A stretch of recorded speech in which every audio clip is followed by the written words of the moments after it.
Nearly 3,000 people died in the terror attacks on 9/11/2001. More than 2,600 were killed at the World Trade Center. And every one of those victims left someone behind.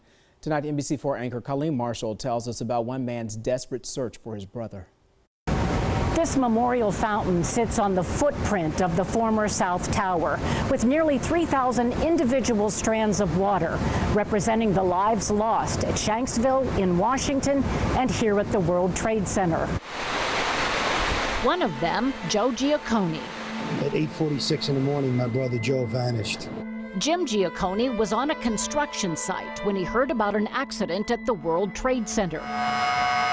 He worked his way to the roof. And I thought I was going to be looking for a wisp of smoke, because in my mind's eye I thought maybe a single engine plane or a commuter helicopter had mechanical difficulties. But when I got to that vantage point, I could see that the whole top of the tower was engulfed in flame and smoke.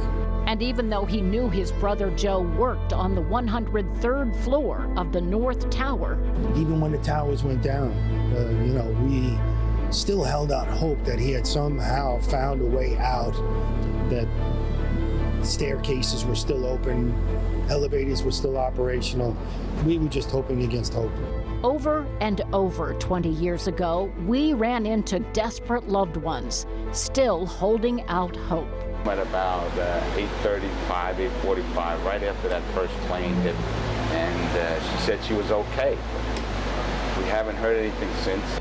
On September 13th, 2001, John Castro was searching for his son's fiancée. We love her, and we feel like she was going to be a part of our family. The Castros joined thousands of others wandering from hospital to hospital in a futile search for the missing. But Jim Giaccone tells us he went one step further back then, personally going to ground zero.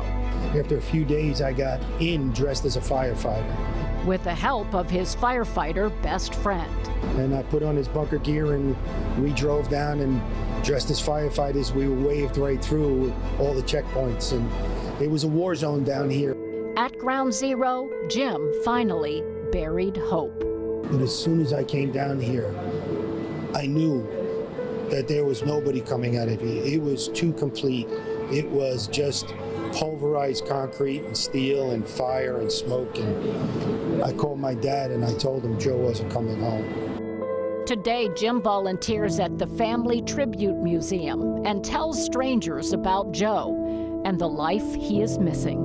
His daughter was just married 2 years ago. The events of September 11th have changed me in ways good and bad, big and small. And I can honestly say now I am a much, much more tolerant person.